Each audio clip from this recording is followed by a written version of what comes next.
We're all here today because we realize that now more than ever, we need to be certain that students are prepared for both college and careers in the 21st century.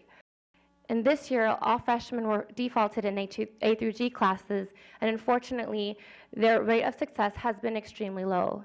And this is unacceptable. In order to greatly accelerate the rates of students completing A through G, we have to work together to come up with viable solutions.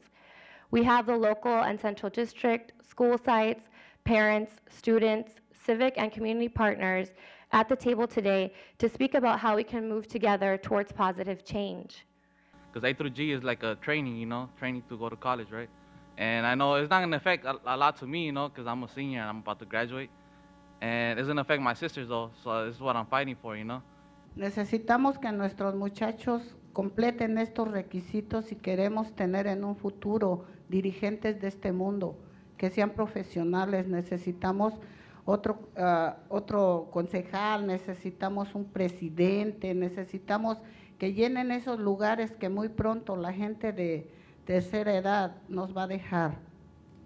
Without it, I can't get what I want to pursue, which is go to college and pursue political science so I could become a community organizer, help up other students, and be an advocate for people in my community too. Esas 15 clases que quieren para llegar a la universidad no son una opción, tienen que ser un derecho. I think today should be a day of solutions and a day where we really, just begin to move the ball forward and begin to say, from here on, I'm not just going to sit in my office and do meetings all day, but I'm going to go out there and actually do something.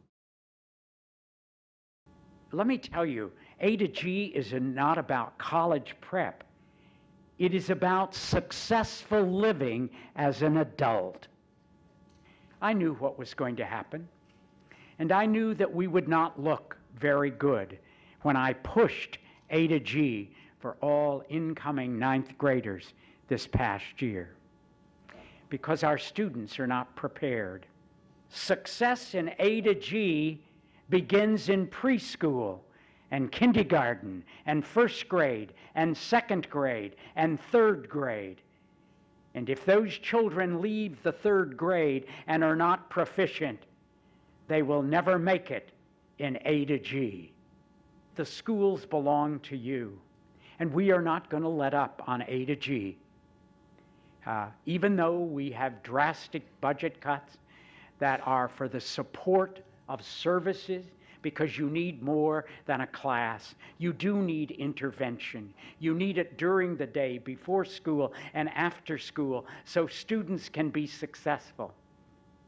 LA is the most illiterate city of adults in the nation. And we together can change that. And you can only change that when children get an education, and not an education for those kids and for these kids. When we get an education for all of the children. There is too much fear. There is too much concern. What we need to make sure people know, friends, is that our fight is not about dollars. Our fight is about belief systems and a big school district that hasn't changed fast enough. Be our partners. This is a struggle, and there are no easy answers. But everyone in Los Angeles deserves to be part of the leadership team that is going to change this district. It is not acceptable that so many children of color and so many children of poverty get messages that they can't. It's the first grade teacher saying when you go to college, not if you go to college.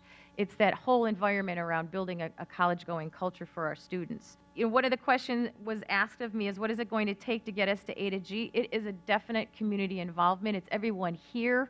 I read some of the paperwork that was sent prior to today, really talking about parents not feeling like they're partners. It is easy to play the blame game in education and easy to point fingers.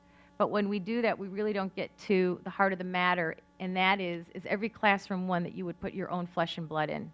So a lot of our intervention programs happen after hours because we don't have the time in our school day, because they do have to complete so many credits, to put the intervention classes in the school day They happen after school, they happen on Saturdays, and while we do have a lot of participation in those programs, it's really hard when we have a student who, needs to go home and babysit brothers and sisters or needs to leave because they have to work.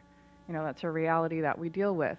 Or, they're just not allowed to stay after school because their parents are not, they're away working or they're just not allowed to stay. Something that's been said earlier was the skill level that we receive the kids at. It's not a secret. We struggle with this, but we are at the high school held accountable for making them reach these academic standards when we receive them with 3rd, 4th, 5th grade reading levels. It's horrible. The biggest challenge, like Ms. Fawcett said, our students are programmed in A through G requirements, but it's having them pass those classes. And they need to get a C or better in order to count as an A through G requirement. So if they get a D, they have to retake that class in order to, for the Cal States UCs or any universities, to see their application. We do get those students that have 1, 2, 3, 4, even 6 fails.